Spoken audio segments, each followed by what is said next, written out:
Bonjour, Gilles ici pour actualité-dvd.com. Je vous parle du Blu-ray de The Revenant, ou Le Revenant en version française. Le film de Alejandro González Iñárritu est distribué par 20th Century Fox et met en vedette Leonardo DiCaprio, Tom Hardy et Will Poulter, sorti en magasin le 19 avril 2016. Un métis élevé par les Amérindiens aide un groupe de trappeurs à survivre dans les denses forêts de l'Amérique du 19e siècle. Lorsqu'il est attaqué par un ours, il est cependant laissé pour mort et ne peut plus compter que sur lui-même pour survivre. Alors qu'on croyait Iñárritu un peu coincé dans les grandes rames humanistes lourds et sombres et qu'il a donné coup sur coup des drames aussi forts que déprimants que sont Amores Perros, 21 Grams, Babel et Beautiful, il s'est subitement décidé à faire éclater un peu ses barrières de réalisateur. Eh bien, ça lui a gagné puisqu'avec Birdman, il a décroché son premier Oscar du meilleur long métrage de l'année. Inutile de dire que voir DiCaprio ici dans le rôle titre laisse à penser que l'acteur avait quand même bien envie d'avoir lui aussi un Oscar. Il a donc mis toutes les chances de son côté. The Revenant, par contre, n'est pas nécessairement, selon moi, l'exemple parfait de l'appât à Oscar. C'est un film de survie dur et aride, filmé comme une œuvre artistique et fondé sur une simple histoire de vengeance qui aurait pu tout aussi bien être tournée pour Stallone. La grande surprise est qu'Iñárritu a décidé de prendre ce scénario plutôt bancal et de l'exploiter au maximum jusqu'à la dernière goutte de contenu. The Revenant, c'est le genre de film qui va sans doute diviser le public. Si vous vous intéressez davantage au bon scénario bien ficelé, je vous dirais peut-être de passer votre chemin. Si vous vous intéressez aux aspects techniques derrière le cinéma, si pour vous le contenant est tout aussi important que le contenu, par exemple, vous êtes en présence d'un maître de choix. Franchement, ça faisait très longtemps que j'avais vu un film aussi splendide qui ne soit pas réalisé par Terrence Malick ou Michael Mann. The Revenant est une splendeur pour les yeux et chaque image pourrait être affichée sur un mur comme véritable œuvre d'art.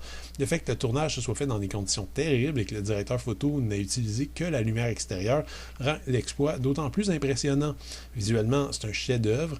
L'interprétation est également à l'avenant avec DiCaprio et Hardy qui dominent la distribution malgré des rôles cependant à profondeur psychologique, disons, limitée. Les deux acteurs offrent quand même des jeux intenses et habités.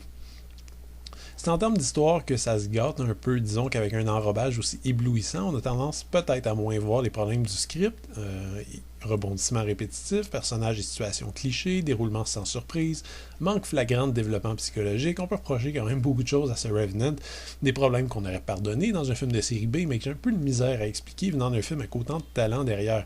Qui plus est, les poncifs habituels des films d'aventure sont repris parfois en intégrale. J'ai souvent pensé à Jeremiah Johnson, un film autrement plus complexe avec Robert Redford, et certains spectateurs n'ont également pas manqué de relever les ressemblances parfois troublantes entre The Revenant et Men in the Wilderness avec Richard Harris, ce qui peut s'expliquer puisque les deux films ont été inspirés du même livre. Le Blu-ray est présenté en 2:40 anamorphique et laissez-moi vous dire que si vous voulez épater vos amis avec la haute définition, je suggérerais sans problème ce film dans vos priorités. L'image est absolument à couper le souffle et je crois pas que le film peut s'apprécier de la même façon sur DVD. Les pistes audio sont offertes en anglais DTS HD 7.1 et en français, espagnol et portugais 5.1. Les sous-titres sont également offerts dans ces langues. On retrouve qu'un seul bonus conséquent sur le disque, un making-of d'environ 3/4 d'heure qui décrit très bien les conditions rigoureuses du tournage, qui n'a pas été une sinécure pour personne. On trouve également une galerie d'images. Cela dit, peut-être qu'une édition spéciale avec plus de bonus sortira un jour. Sinon, Fox a également édité le film sur disque ultra haute définition 4K pour ceux d'entre vous qui sont équipés d'un écran à la fine pointe de la technologie. The Revenant n'est pas selon moi le genre de film qui rafle des Oscars et le fait qu'il ait gagné l'Oscar du meilleur réalisateur et de la meilleure direction photo est selon moi amplement mérité, et de loin. Les mauvaises langues diront que DiCaprio a reçu son Oscar parce qu'il était temps qu'il en reçoive un uniquement et je ne me prononcerai pas nécessairement là-dessus. Disons que la théorie est valable. Mais ceux qui ont aimé les questionnements existentiels, philosophiques et psychologiques troubles des œuvres précédentes d'Iñárritu resteront peut-être sur leur faim, même si on retrouve encore une fois sa propension pour les situations mélodramatiques et la manipulation émotionnelle. Techniquement, cependant, le film est vraiment un petit chef-d'œuvre. C'était Gilles. Merci. Bon visionnement.